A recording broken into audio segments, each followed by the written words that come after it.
नमस्कार, भारत होम्योपैथी के YouTube channel पर आपका स्वागत है। और आज इस वीडियो में हम बात करेंगे चाइल्डहुड अस्थमा की, यानी बचपन में होने वाले अस्थमा की। वैसे अस्थमा एक क्रॉनिक डिजीज है, अगर इसे सही समय पर ठीक नहीं किया जाता तो ये लंबे समय तक बनी रहने वाली बीमारी है। लेकिन जब बच्चों में अस्थमा होता है तो उन्हें कुछ लक्षण दिखाई देते हैं, वो अपने पेरेंट्स को भी बताते हैं और कई बार पेरेंट्स उन्हें नज़रअंदाज कर देते हैं। तो ऐसा आपको बिल्कुल नहीं करना है। आज इस वीडियो में मैं आपको कुछ ऐसे लक्षण भी बताने वाला हूं जिससे आपको पता चलेगा कि आपके बच्चे में या किसी भी व्यक्ति को अस्थमा की दिक्कत तो नहीं बन रही। नंबर 2, मैं कुछ कारण भी बताऊंगा जिसकी वजह से बच्चों में अस्थमा होता है। नंबर 3, मैं आपको यह भी बताऊंगा कि किस तरीके से आप अस्थमा से प्रिवेंशन कर सकते हैं, बचे रह सकते हैं। और नंबर 4, इस ही वीडियो में मैं आपको अस्थमा के ट्रीटमेंट के बारे में भी जानकारी देने वाला हूं। तो चलिए वीडियो शुरू करते हैं और जानते हैं इस वीडियो में ये सभी जानकारी। और इस वीडियो को एंड तक जरूर देखिएगा ताकि आपको ये जानकारी पूरी मिले, क्योंकि अधूरा ज्ञान ज्यादा खतरनाक होता है। तो चलिए वीडियो की शुरुआत करते हैं। नंबर 1, मैंने बोला चाइल्डहुड अस्थमा के बारे में मैं आपको बताऊंगा। तो चाइल्डहुड अस्थमा बेसिकली किसी भी एज ग्रुप में अस्थमा हो सकता है। तो जो बच्चों में होने वाला अस्थमा है वो है चाइल्डहुड अस्थमा।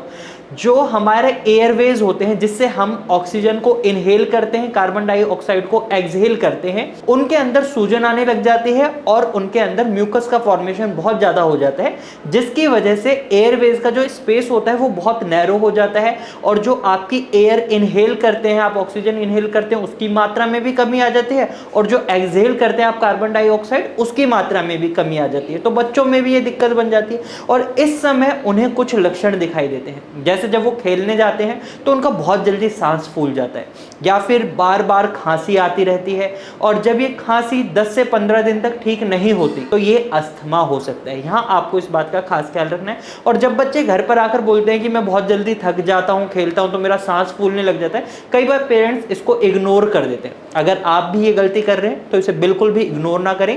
ये आगे चलकर क्रॉनिक अस्थमा का रूप ले सकती है, यानी बहुत लंबी बीमारी बन सकती है।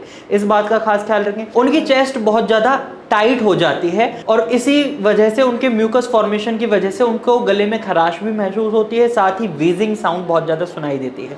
अगर आप भी अपने बच्चे में ये लक्षण देख रहे हैं तो इसे नज़रअंदाज ना करें। ये कुछ सिम्टम्स हैं जो बच्चों को अस्थमा होने पर दिखाई देते हैं। वहीं एक बहुत बड़ा सिम्टम ये देखने को मिलता है बच्चों में, जब वो रात को सोते हैं तो उन्हें बहुत ज़्यादा खांसी होती है, और जब वो मॉर्निंग में उठते हैं तो उस समय भी उन्हें बहुत ज़्यादा खांसी होती है। अगर आपका बच्चा भी ये चीज़ें फेस कर रहा है तो तुरंत ही डॉक्टर से कंसल्ट करें। ये सिम्टम्स की बात हुई। अब ऐसा होता क्यों है, इसके पीछे कारण क्या है? तो एक कारण तो होता है जेनेटिक, यानी अगर आप में या आपके फोरफादर्स में किसी को भी अस्थमा से रिलेटेड कोई प्रॉब्लम रही है तो वो आपके बच्चे में भी आ सकते हैं। एक कारण ये हो सकता है। दूसरा कारण होता है एनवायरमेंटल फैक्टर, यानी अगर आपका बच्चा डस्ट में बहुत ज़्यादा खेलता है तो इस वजह से उन्हें अस्थमा हो सकता है।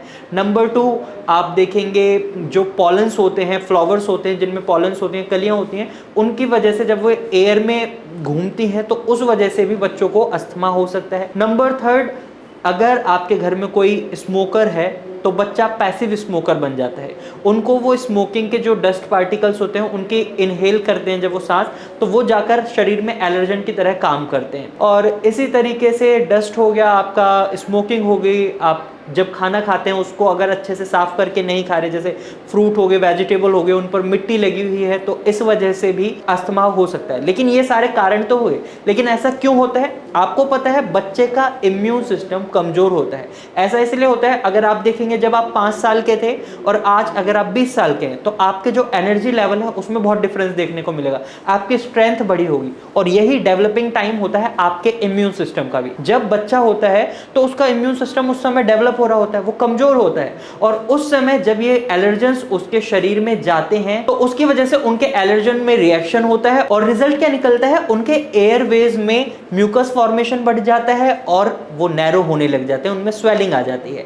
और बड़ों की बात करें तो बड़ों में अक्सर हमें देखने को ये मिलता है कि अस्थमा जब एग्रीवेट होता है, उनका अटैक जब पड़ता है उन्हें, जब उनका इम्यून सिस्टम हाइपर एक्टिव होकर उन एलर्जेंस को डिस्ट्रॉय करता है, और डिस्ट्रॉय जब करता है तो उस वजह से उनके विंड पाइप में, एयर पाइप्स में सूजन आ जाती है और उन्हें अस्थमा को फेस करना पड़ता है। बच्चों में और बड़ों के अस्थमा में बस ये मेन खास डिफरेंस हमें देखने को मिलता है। तो अब मुझे उम्मीद है आपको कारण भी समझ आ गए होंगे। अब प्रिवेंशन की बात कर लेते हैं, जो मैंने आपको बोला था कि किस तरीके से आप अपने बच्चे को अस्थमा से बचा सकते हैं। तो यहाँ पर आपको ध्यान रखना होगा, जो भी ट्रिगरिंग पॉइंट्स होते हैं अस्थमा के, आप उनसे अपने बच्चे को दूर रखें। जैसे कि डस्ट से दूर रखें। अगर आपका बच्चा मिट्टी में खेलता है, बहुत ज्यादा धूल रहती है, तो कोशिश करें उस समय वो बच्चा घर पर ही रहे। अब इसका मतलब ये नहीं है कि आप बच्चे को बाहर ही ना निकलने दें, उसको इंडोर गेम्स खिलाना चालू कर दें, ऐसा नहीं करना है। बच्चे को बाहर निकलने दें, पार्क में जाने दें, ऐसा कुछ नहीं करना है कि आपको उसको इंडोर ही रखना है। लेकिन इस बात का खास ख्याल रखें कि डस्ट पार्टिकल्स की वजह से उसे अगर कोई एलर्जी हो रही है तो वहां पर आपको उस बात का खास ख्याल रखना होगा। नंबर 2, जब भी आप उसके लिए खाना बनाते हैं या उसको फल फ्रूट देते हैं तो उसको अच्छे से वॉश करके दें।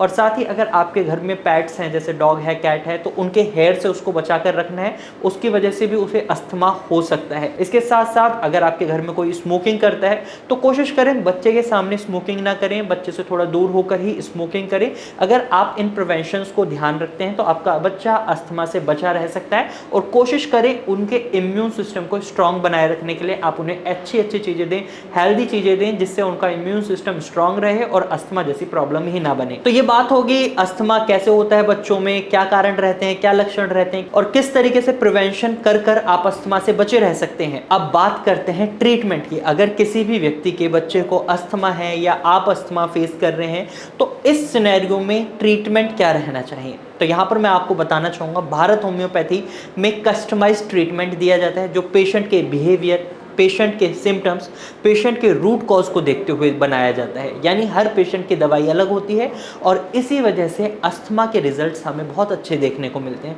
हम देखते हैं 2-3 महीने के अंदर जो बहुत लंबे समय से चला आ रहा अस्थमा होता है वो बहुत जल्दी ठीक हो जाता है और पेशेंट इस चीज़ को हमारे टेस्टिमोनियल्स में बोल भी रहे हैं। आप हमारे टेस्टिमोनियल्स देख सकते हैं हमारे चैनल पर जाकर। आप टेस्टिमोनियल डिस्क्रिप्शन एरिया में जाकर भी देख सकते हैं, वहाँ मैं आपको कुछ लिंक्स प्रोवाइड कर रहा हूँ जिनकी मदद से आप हमारे रिकवर्ड पेशेंट को देख सकते हैं, उनकी बातें सुन सकते हैं, उन्होंने आपके लिए क्या बोला है। तो अगर आपको ये जानकारी अच्छी लगी है तो आप इस वीडियो को लाइक करें और ऐसे ही इंफॉर्मेटिव वीडियोस और देखना चाहते हैं तो हमारे चैनल को सब्सक्राइब करें, साथ ही बेल आइकन को जरूर दबाएं ताकि आपको आने वाले हर नए वीडियो का अपडेट सबसे पहले मिले। और अगर आपके मन में अब भी कोई सवाल है तो आप कमेंट के थ्रू अपना सवाल हमसे पूछ सकते हैं। अगर आप हमें कोई सजेशन देना चाहते हैं तो कमेंट के थ्रू आप अपना सजेशन भी हमें दे सकते हैं। Thank you for watching.